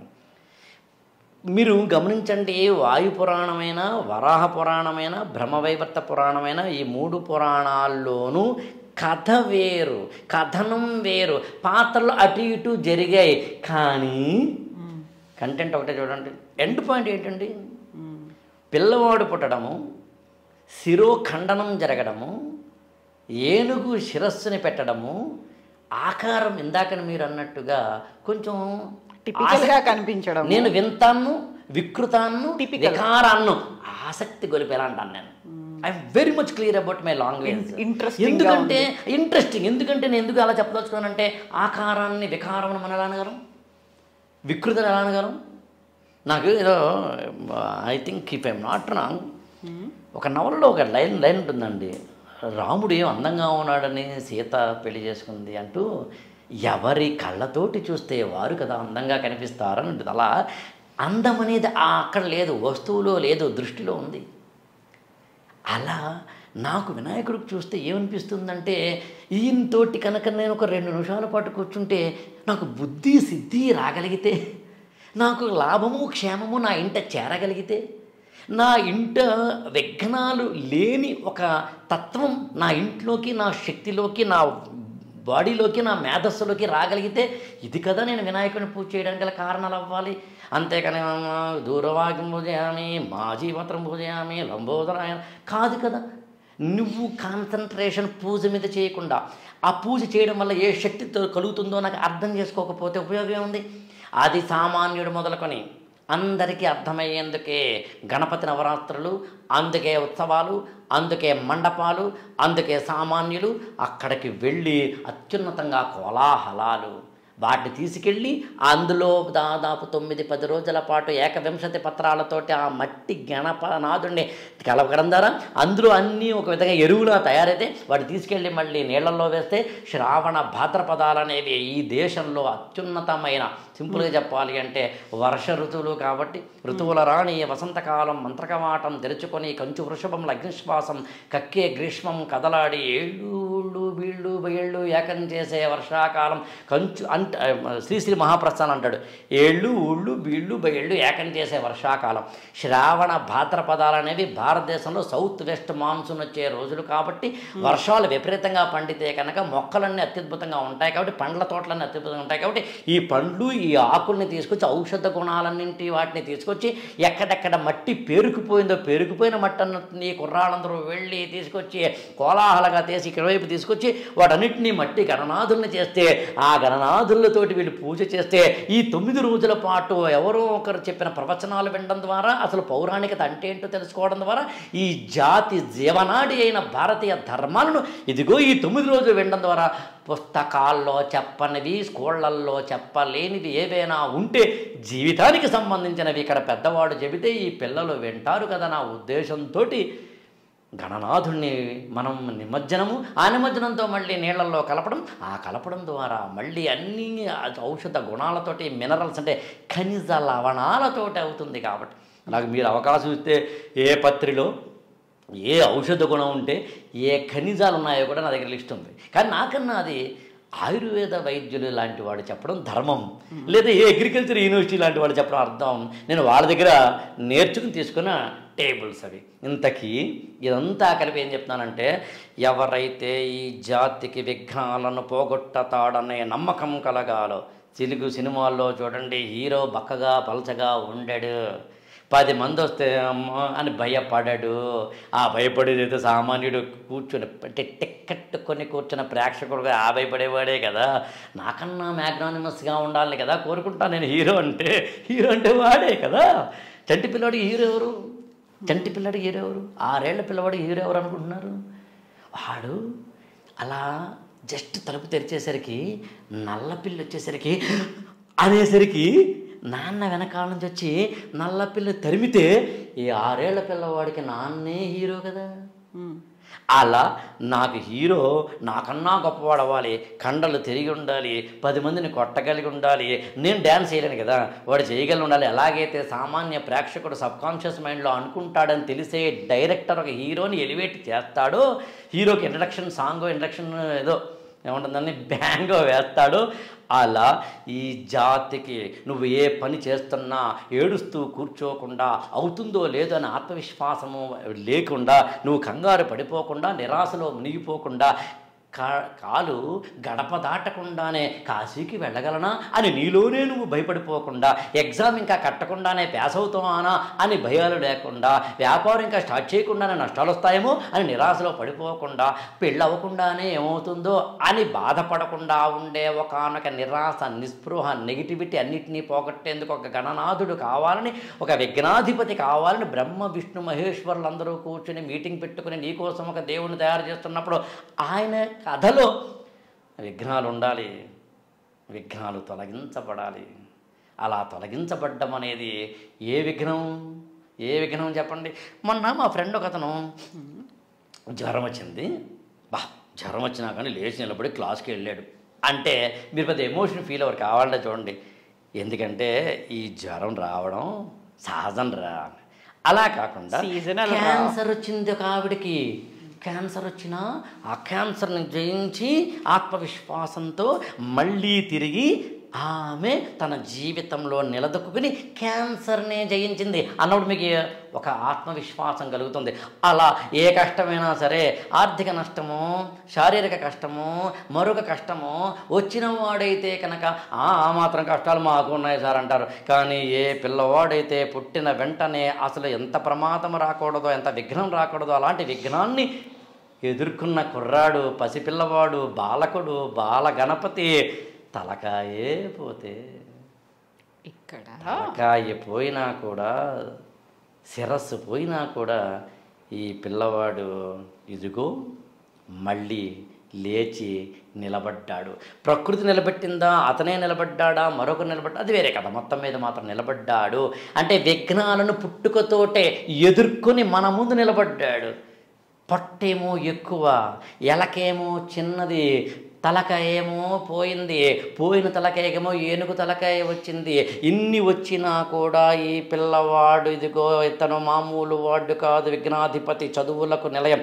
కేవలం ఆయన్ని విఘ్నాలకు అధిపతి మాత్రమే చెప్పరండి, మొల్ల రామాయణంలో రాస్తుంది ఇతను చదువులకు నిలయం అని. కాబట్టి చదువుల తండ్రి అంత మాత్రం. అందునే మీకు వినాయక చవితి నాడు మనం పుస్తకాలు పెడతాం, పెన్నులు పెడతాం, ఇది పూజ దగ్గర.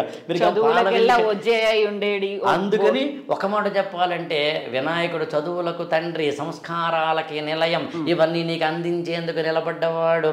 అలాంటి వాడు ఒక ఆసక్తికరంగా ఉండడం ద్వారా ఇంతటి వాడు కూడా, ఇంతటి బాణపొట్ట, ఇంతటి ఇది ఉన్నవాడు కూడా అత్యున్నతంగా, అత్యద్భుతంగా అనేక మంది రాక్షసుల్ని, కుంభోదరుడు లాంటి రాక్షసుల్ని మట్టు పెట్టినవాడు. దాదాపు 12 మంది రాక్షసుల మీద యుద్ధం చేసి గెలుపొందినవాడు.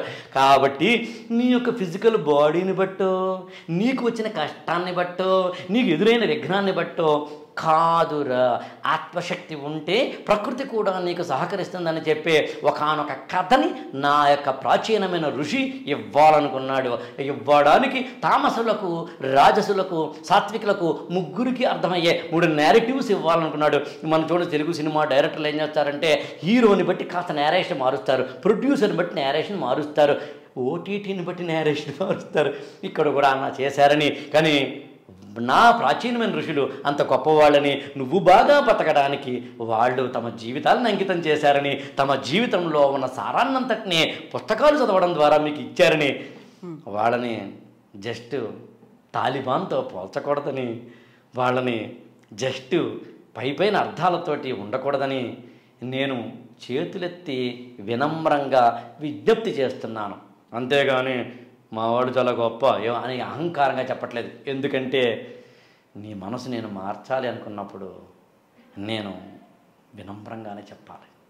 నా జాతి గుండెల్లో ఉన్న ధ్వనిని ప్రతిధ్వనింపచేయాలి నీ గుండెల్లో అన్నప్పుడు నేను చాలా సాత్వికంగా చెప్పాలి.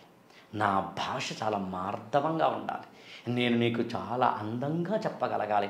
నా హృదయంలో ఆర్ద్రత, నా గుండెల్లో ఒక చిన్న ఆసక్తి, తపన, కృషి నీ ముందు పెట్టగలగాలి. ఒకరోజు నువ్వు మారకపోవచ్చు, 2 రోజులు నువ్వు మారకపోవచ్చు, ఏదో ఒక రోజు మాత్రం ఇందులో ఏదో ఉంది అని అనుకునే ఒక రోజు వస్తుంది. కాబట్టి అందుకని నేను మళ్ళీ చెప్తున్నాను, మీరు ఏదైనా చెప్పండి, ఎన్ని రోజులను కూర్చోబెట్టండి. ఓ రోజు వినాయకుడి మీద చెప్పమనండి, ఓ రోజు కృష్ణుడి మీద చెప్పమనండి, ఓ రోజు రాముడి మీద చెప్పమనండి, ఓ రోజు భరతుడి మీద చెప్పమనండి, ఓ రోజు అర్జునుడి మీద చెప్పమనండి, ఓ రోజు ద్రౌపది మీద చెప్పమనండి, ఓ రోజు అగ్ని పురాణం మీద చెప్పమనండి, ఓ రోజు విష్ణు పురాణమే చెప్పమనండి. అసలు పురాణాలు ఎన్నో చెప్పమనండి. దర్శనాలు సాంఖ్యం కావచ్చు, యోగం కావచ్చు, వైశేషికం కావచ్చు, పూర్వమీమాంస కావచ్చు, ఉత్తరమీమాంస కావచ్చు, ఏదో చెప్పదాం. లేకపోతే అల్లసాని పెద్దన మను చరిత్రలో స్వారోశిష మను సంభవం గురించి చెప్తున్నప్పుడు ఎందుకు ఒక్క మాటలో చెబుతాను, ఎందుకు మను చరిత్ర రాసినప్పుడు ప్రబంధాలలో ఏముంటుంది అన్నప్పుడు ఆశ్చర్యపోతారు. చెబితే మీరు పెద్దగా ఏం చెప్పడం. ప్రవరుడు అనే ఒక ఆయన పెళ్ళైన వాడు వెళతాడు. పెళ్ళైన వాడు వెళ్ళినప్పుడు వరుదునని అమ్మాయి అతను ప్రేమిస్తుంది. నేను ప్రేమిస్తున్నాను అంటే నాకు ఆల్రెడీ పెళ్ళైంది, నన్ను ముట్టుకోకు అంటాడు. ఇది కథ యాక్చువల్గా. తర్వాత ఏముందో మనం ఆ ప్రబంధం చెప్పుకునే రోజు వచ్చినప్పుడు చెప్పుకుందాం. కానీ పాయింట్ ఏంటంటే, ఎందుకు అల్లసాని పెద్దన మను చరిత్రలో ఆ ఒక పరస్త్రీ దాని గురించి చెప్పాడు అంటే, ఆ రోజుల్లో కృష్ణదేవరాయల వారి కాలంలో బహుభార్యత్వం ఎక్కువగా ఉంది. ఆ రోజుల్లో వేశ్యా వృత్తి ఎక్కువగా ఉంది. కృష్ణదేవరాయల వారి యొక్క రాజధాని అయిన విద్యానగర రాచవీధుల్లో ఉండే ఒక వేశ్యల యొక్క సమూహంలోంచి వచ్చిన ట్యాక్సేషన్లోంచి ఆయన మొత్తం రాజ్యాన్ని నడిపాడు, కనీసం ఆ రోజుల్లో ఉన్న సైన్యాన్ని నడిపాడు అంటే ఆశ్చర్యం వేస్తుంది. అందుకని అది ప్రబంధమైన, కావ్యమైన, ఇతిహాసమైన, పురాణమైన, వేదమైన, మరొకటైనా ఆ మాటకు వస్తే ఇవాళ జువాలజీ అయినా, బయాలజీ అయినా, ఫిజిక్స్ అయినా, ఏదైనా మన జీవితాలకు ఉపయోగపడేదే. ప్రకృతిని చూడడం అనేది జరిగితే, ప్రకృతితో మమేకమైతే, ప్రకృతి నువ్వు కాపాడుకుంటే నిన్ను కాపాడుతుంది. ఎస్, ఇక్కడ మీకు డౌట్ రావాలి. ఇక్కడ చాలా చాలా డౌట్లు వచ్చాయి. అందులో పర్టికులర్గా ఒక మూడు క్వశ్చన్స్. పార్వతీదేవి నలుగు పిండితో వినాయకుడిని సృష్టిస్తుంది. శివుడు వచ్చాడు, అడ్డుకున్నాడని చెప్పి నరికేశాడు, ఏనుగు తలను తీసుకొచ్చాడు.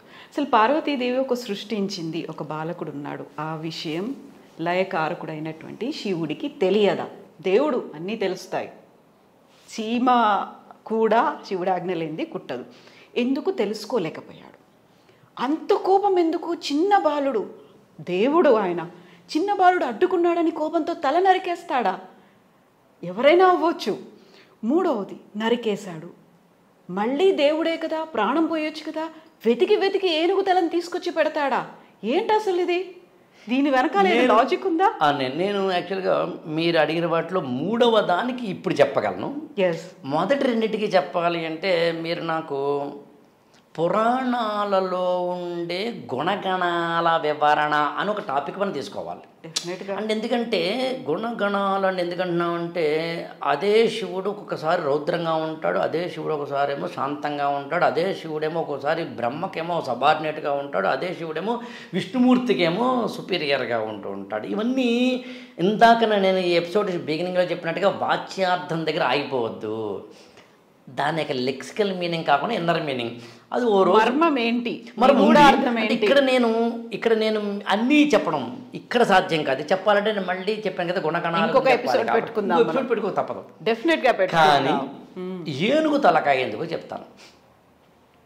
ఏనుగు తలకాయని ఎందుకు పెట్టాలి మళ్ళీ చెప్పడానికి నేను ఏం చేస్తానంటే, ప్రకృతితోటి మనిషికి ఉన్న మమేకత్వం తెలుసుకుంటే అర్థమవుతుంది. మామూలుగా ఇవాళ మనం ఎన్విరాన్మెంటల్ డే అని చేస్తాం. మీరు ఎప్పుడైనా దువ్వెంతో దూకున్నారా?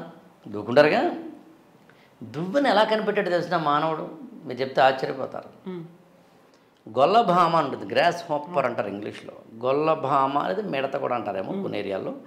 అది నడిచేటప్పుడు ఎలా నడుస్తుందో, చీమ నడిచేటప్పుడు ఎలా నడుస్తుందో, అలా నడకని అర్థం చేసుకున్న ప్రాచీనమైన మానవుడు తలలో ఉన్న పేలు లాంటి వాటిని తీసేందుకు వీలుగా ఉండే ఆ ఆకారాన్ని ఇలా తయారు చేస్తూ దువ్వెన వచ్చింది.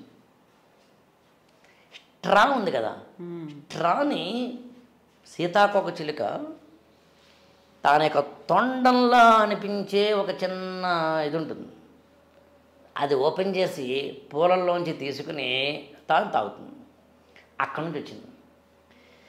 ఉయ్యాలంటే చిన్నప్పుడు మీరు పిల్లల్ని ఉయ్యాల ఆడించారు కదా, అసలు ఉయ్యాల క్రెడిల్ అంటాం కదండి, ఎక్కడ చూసి అనుకుంటున్నారు? వడ్రంగి పెట్టల్లాంటి పక్షులు ఇలాగా, కొన్నేమో పక్షులు ఏం చేస్తాయంటే చెట్ల కొమ్మల్లో పెట్టుకుంటాయి, కొన్ని పక్షులేమో చెట్ల కొమ్మలకి వేలాడుతూ పెట్టుకుంటాయి. చెట్ల కొమ్మలకి వేలాడే కొన్ని పక్షుల గూడులను చూసి మానవుడు ఉయ్యాల తయారు చేసుకున్నాడు. మీరు ఇవన్నీ చెప్తే ఏమవుతుందంటే అంటే ప్రత్యేకంగా ఓ రోజు వీళ్ళందరూ కూర్చుని అవి చేశారా? కాదు, కొంతకాలంగా అబ్జర్వేషన్ ద్వారా, ఎవ్రీథింగ్ అబ్జర్వేషన్ అండి. మనందరం కూడా అబ్జర్వేషన్ ద్వారా మాత్రమే అడుగులు ముందుకేస్తాం. అసలు మీరు నమ్మరు, మానవుడు ఇలా అనేకమైన తయారు చేసుకున్నాడు. చెప్తూ వెళ్తే మళ్ళీ టైం సరిపోదు. కానీ అందునే human being or science is nothing but nature's copy cat అంటారు. కాపీ క్యాట్ అనే ఇడియం కూడా మనిషి తయారు చేసుకున్నది, కాపీ చేసే పిల్లి నుంచి. పిల్లలు పిల్లిని విపరీతంగా అనుకరిస్తాయి. మొత్తం జంతు జాతుల్లో అది ఒకటే ఎక్కువగా అనుకరిస్తుంది. దాని తర్వాత మళ్ళీ మంకీ, అందుకనే మంకీ సీ మంకీ డూ అని ఇంగ్లీష్లో ప్రోవెర్బ్ లేదా ఇడియం ఉంటుంది. అలా ఎందుకు చెప్తాను ఇదంటే, పిల్లల్ని కోతిలా పెంచుకుంటుంది. కంగారు జంతువు కూడా ఇలా పెంచుకోవడం అనేది చూడడం ద్వారానే పొలాలలో పనిచేసే ఆనాటి స్త్రీలు పిల్లల్ని పెంచుకున్నప్పుడు వాళ్ళ నడుము కట్టు ముందు కట్టు పెట్టుకోవడం అనేది తెచ్చుకున్నారు. ఇవాళ మన రాడారు సోనారు లాంటివి ఏవైతే ఉన్నాయో, రేడియో డిటెక్షన్ రేంజింగ్ అని చెప్పి, అలాగే సోనార్ అంటే సౌండ్ నావిగేషన్ రేంజింగ్ అని చెప్పి మనం తెచ్చుకున్నది గబ్బిలాలలో ఉన్న సూపర్ సోనిక్ వేవ్స్ నేర్చుకున్నాం. గబ్బిలాలలో ఉన్న సూపర్ సోనిక్ వేవ్స్ అనే దాన్ని 1920 ఆ ప్రాంతంలో ప్రొఫెసర్ హ్యాట్రిడ్స్ అని ఆయన first time super sonic waves తోటి ఇవి తమ యొక్క కళ్ళు కనిపించాల్సిన అవసరం లేదు, ఎక్కడ ఏమి ఉండాల్సిన అవసరం లేదు, చూస్తూ వెళ్తాయి. ఇలా చెప్పుకుంటూ వెళ్తాము. జంతు శాస్త్రం మీద ఒకటి పెట్టుకోవచ్చు. అందునే మీకు కానీ మన ఐ డ్రీమ్ వర్క్ అని కోరేది అదే. బయాలజీ తెలిసిన ఒక ప్రొఫెసర్ని కూర్చోబెట్టండి, బయాలజీని వాళ్ళ జీవితంతో అప్లై చేయమనండి.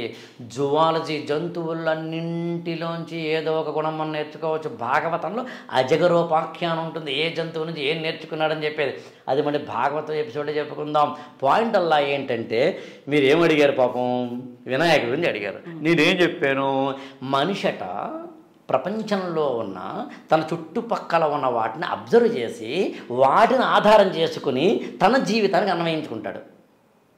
అలా మనిషికి జంతు జాతుల్లో మోస్ట్ రెలవెంట్ నియరెస్ట్ యానిమల్ ఏనుగ. ఎలా నేను చెప్పేది కాదు, జువాలజీ ప్రొఫెసర్ని అడగండి. మాతృస్వామ్య వ్యవస్థ మానవుడికి ఫస్ట్ స్టార్ట్ అయింది. అంటే ఆడవారి యొక్క డామినేషన్ తోటి కూడిన స్త్రీలకు గౌరవం ఇచ్చే ఒకనొక మ్యాట్రీ లోకల్ లేదా మ్యాట్రీ లీనియల్ లేదా మ్యాట్రియార్కియల్ సొసైటీలోంచి మానవ జాతి పుట్టింది. ఏనుగులలో మ్యాట్రియార్కీ ఉంటుంది, కావాలంటే చెక్ చేసుకోండి. మెమొరీ, మనిషికి ఎంత మెమరీ ఉంటుందో ఏనుగు అంత ఉంటుంది, ఇంకెక్కువే ఉంటుంది. ఒకసారి ఒక వ్యక్తి కలిస్తే కనుక ఆ వ్యక్తి ఒకసారి చూస్తే కనుక 100 సంవత్సరాల తర్వాత కూడా, అంటే 100 అంటే నా ఉద్దేశం ఎక్కువ సంవత్సరాల తర్వాత కూడా మళ్ళీ ఆ ఏనుగు అతన్ని గుర్తుపట్టే అంత మన యొక్క బ్రెయిన్లో ఉన్న న్యూరాన్స్ కన్నా 3 times ఎక్కువగా దాని ఏనుగు ఉంటాయి. అంత మాత్రమే కాదు, మెమరీ ఇవి మాత్రమే కాదు, మస్ట్ అనే పేరుతో ఇంగ్లీష్ పదం ఉంటుంది, ఏనుగులకి వాడతారు. నేను యాక్చువల్గా మన ఇద్దరం ఇవాళ ఎపిసోడ్ చేయడానికి ఐ థింక్ ఒక 10-15 days ముందు టైమ్స్ ఆఫ్ ఇండియాలో ఒక ఆర్టికల్ వచ్చింది. ఎలిఫెంట్స్లో ఉండే కాగ్నిటివ్ నాలెడ్జ్ గురించిను మెమరీ గురించి చెబుతూ అందులో మస్త్ అనే పదం వాడిన ఆర్టికల్ రాసిన ఆవిడ కెన్యాలో అనుకుంటా. అక్కడ ఆవిడ రీసెర్చ్ చేస్తూ మగ ఏనుగుల్లో ఉండే సెక్సువల్ అగ్రెషన్కి ఆ పదం వాడతారు. అది మానవులతోటి అంటే పురుషులకి సమానంగా, మగవాళ్ళ సమానంగా ఉంటుందని నేచర్ అనేది చెప్తాను. అంత మాత్రమే కాదు, బాడీ లాంగ్వేజ్. నేను ఇప్పుడు మీతో మాట్లాడుతున్నాను, ఇలా కూర్చోలేదు నేను, ఇలా మాట్లాడలేదు నేను, మీరు ఇలా మాట్లాడచ్చు కదా మామూలుగా, ఓకే పోస్చర్లో కూర్చోవచ్చు. వినాయకుడు మీరు చెప్పినట్టుగాను ఇలాగే మాట్లాడచ్చు కదా, మాట్లాడలేదు నేను. యాక్చువల్గా నా తలకాయ ఊపుతున్నాను, చేతులు ఊపుతున్నాను, కాళ్ళు ఊపుతున్నాను. ఏనుగులు కూడా అంతే, బాడీ లాంగ్వేజ్ ఎక్కువ వాడతాయి. వోకల్ ఇమిటేషన్, సాధారణంగా పిల్లలు మనం మాట్లాడుతున్న దాన్ని చూసి నేర్చుకుంటారు.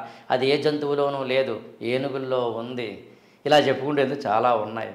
అందుకని ఆ ఎమోషనల్ అంటే మీకు చెప్పాలంటే ఎవరైనా చనిపోతే మనం ఎలాగైతే అందరం గుంపుగూడి బాధపడతామో అలా ఏనుగుల్లో కూడా ఉంది.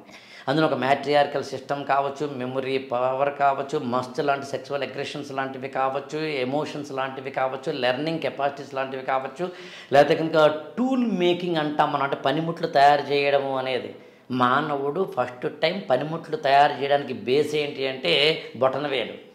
మామూలుగా అయితే చేతులు ఇలా ఉంటాయి, అన్ని జంతువులు ఇలాగే ఉంటాయి, మహా అయితే కొద్దిగా ఇలా విడిగి ఉంటాయి అంతే. కానీ ఒక మానవుడికి మాత్రమే బొటనవేలు పూర్తిగా విడిపడటం వల్ల ఏదైనా పట్టుకోవడం సాధ్యమైంది. కాబట్టి పనిముట్లు తయారు చేయడం మొదలైంది. కాబట్టి పనిముట్లు తయారు చేయడం మొదలైనప్పుడు అతను ప్రకృతి మీద ఆధిపత్యం చెలాయించడం మొదలైంది. కాబట్టి ప్రకృతికి లొంగి ఉండేది జంతువు, ప్రకృతి మీద ఆధిపత్యం తెచ్చుకునేది మనిషి. కాబట్టి అలా మానవ ప్రగతి సాధ్యమైంది. అది వేరేనే ఎప్పుడైనా ఆంథ్రోపాలజీ అని చెప్పి మీరు ఆ చాప్టర్లో చెప్పుకునే ప్రయత్నం చేద్దాం. బొటనవేలు అన్నారు కాబట్టి ఏకలవ్యుడి గురించి కూడా మాట్లాడుకోవాలి. అంటే గురువుల్లో ఉండేటువంటి వివక్ష ఎలా ఉంది, అలా అయినప్పుడు గురువు ఎలా అవుతాడు.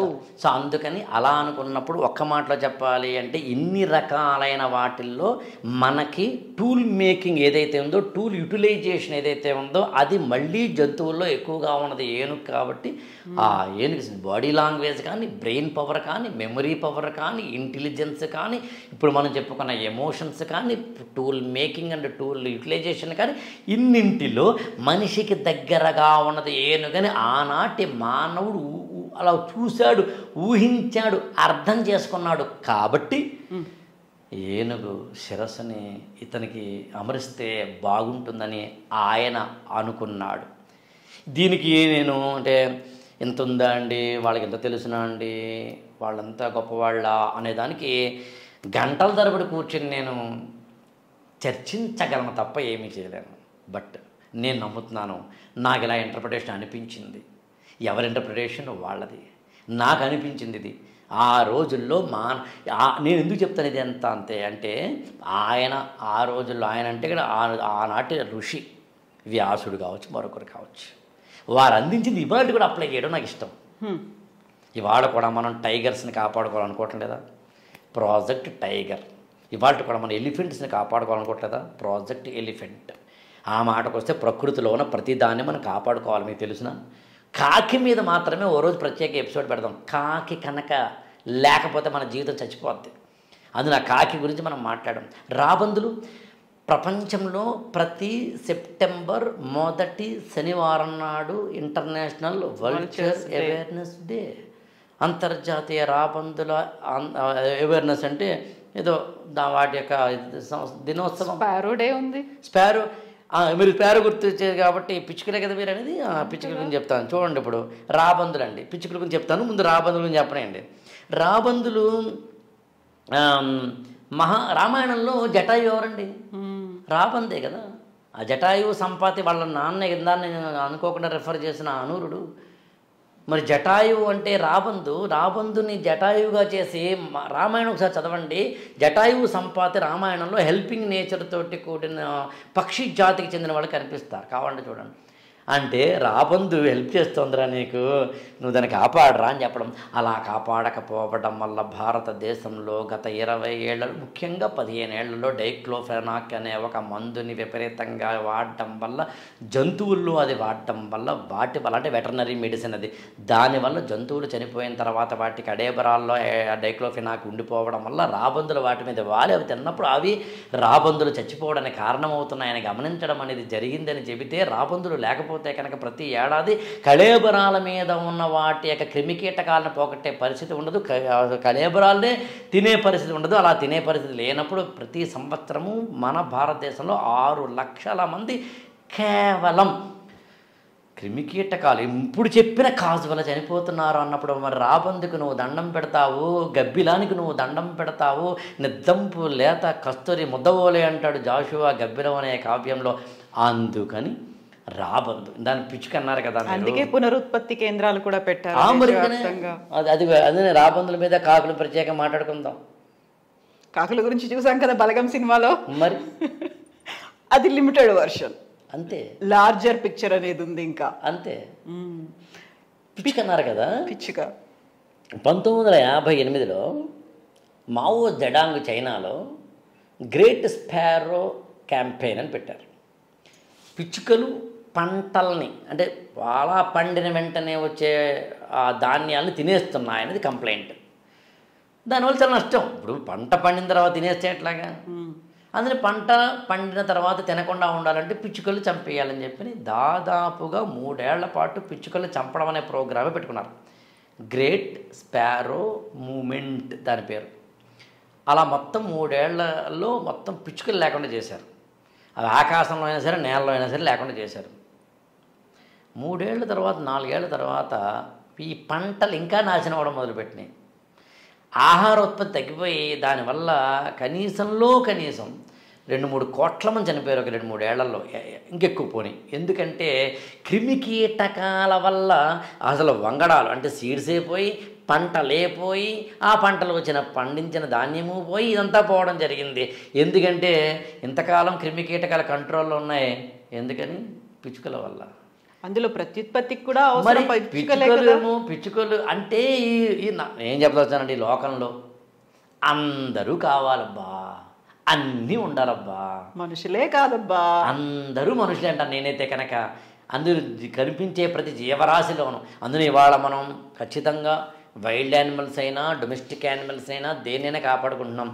ఏది ఏమైనా ఒక్క మాటలో చెప్పాలి అంటే చిన్నారి చిట్టెలుకెలా భరించరా లంబోదరా పాపం నీ పెను భారం అన్న ఎలుక నెక్కిన ఏనుగు కథైనా చిత్రం కదా అని సిరివెన్నెల సీతారామ శాస్త్రి గారు రాసిన పాటలో సాక్షిగా మీరు ఎలుకను చూసినా, బాణ పొట్టను చూసినా, అంటే లంబ ఉదరాన్ని చూసినా, ఆయన తొండాన్ని చూసినా, చిన్ని కళ్ళను చూసినా, ఆయన మొత్తం ఆకారాన్ని చూసినా, ఆయన విగ్రహ పుష్టిని చూసినా, ఆయనకు సంబంధించిన కథల్ని చూసినా, ఆ కథల వెనకాల ఉన్న కథనాల్ని చూసినా, ఏదైనా ఆయనకు పెట్టే నైవేద్యాలను చూసినా, పత్రిని చూసినా, నిమజ్జనాలను చూసినా, నిమజ్జనాల వెనకాల ఉన్న ఎన్విరాన్మెంట్ చూసినా, ఆ ఎన్విరాన్మెంట్ని కాపాడుకోవాలనే సామాజిక స్పృహ కలగాలని మాత్రం కోరుతూ ఒక్క మాటలో చెప్పాలి అంటే వినాయకుడు అంటే ఇన్ని కథల సారం ఆయన ఉదరంలో ఇన్ని దాచుకున్నాడా అనిపించేంత గొప్ప రహస్యాలు నేను చెప్పినవి. మనకి సిగ్మండ్ ఫ్రాయిడ్ లాంటి వాళ్ళు చెప్పినట్టుగా ఒక ఐస్ బర్గ్ అంటాడు. ఐస్ అంటే ఒక ఐస్ని నీళ్ళలో వేస్తే పైకి ఇంతే కనిపిస్తుంది, లోపలంతా ఉంటుంది అన్నట్టుగా నేను కేవలం ఇంతే టిప్ ఆఫ్ ద ఐస్బర్గ్ అంటాం కదా, దాన్ని చెప్పడానికి ప్రయత్నించాను. ఇది ప్యూర్గా వివిధ జువాలజీ అని, ఆంథ్రపాలజీ అని, సోషియాలజీ అని, హిస్టరీ అని, ఎపిక్స్ అంటే పురాణాలని, అంటే మైథాలజీ అని, ఇవన్నీ చదివి వాటికి అనుగుణంగా చేసే ప్రయత్నమే తప్ప మరొకటి కాదు. ఆకెళ్ళ గారు, ఇప్పుడు కృష్ణుడి నోట్లో విశ్వాన్ని చూసింది తల్లి. ఇప్పుడు కృష్ణుడి నోట్లో విశ్వాన్ని తల్లి చూసింది. విఘ్నేశ్వరుడి ఉదరంలో కూడా మనం విశ్వాన్ని చూసాం. విశ్వం అంటే కేవలం ఒక భక్తో మనుషులో కాదు. మనం ఇప్పుడు ఏనుగులు ఎలకల గురించి మాట్లాడుకున్నాం, పిచ్చుకలు రాబందుల గురించి మాట్లాడుకున్నాం, ఓవరాల్గా విశ్వం గురించి అంతా మాట్లాడుకుంటాం. అయినప్పటికీ మనకి బోల్డ్ అని డౌట్స్ ఉన్నాయి. వాటన్నిటి గురించి 360 degreesలో మాట్లాడుకోవాలి, డీకోడింగ్ చేసుకోవాలి, అవి ఇవి అన్నీ మాట్లాడుకోవాలి. సో మనం నెక్స్ట్ ఎపిసోడ్ చేద్దాము, మ్యారేజెస్ మీద మాట్లాడుకుందాం. ఎందుకంటే ఇప్పుడు మీరు స్టార్ట్ చేసిన ఈ ఫస్ట్ ఎపిసోడ్లో శేషంగా మిగిలిపోయాయి, వాటిని కంటిన్యూ చేసుకోవాల్సిన అవసరం అయితే ఉంది. Thank you so much. Decode చేద్దాం, 360 degreesలో మాట్లాడుకుందాం, అవి ఇవి విత్ ఆకెళ్ళని కంటిన్యూ చేద్దాం తప్పనిసరిగా. Thank you so much.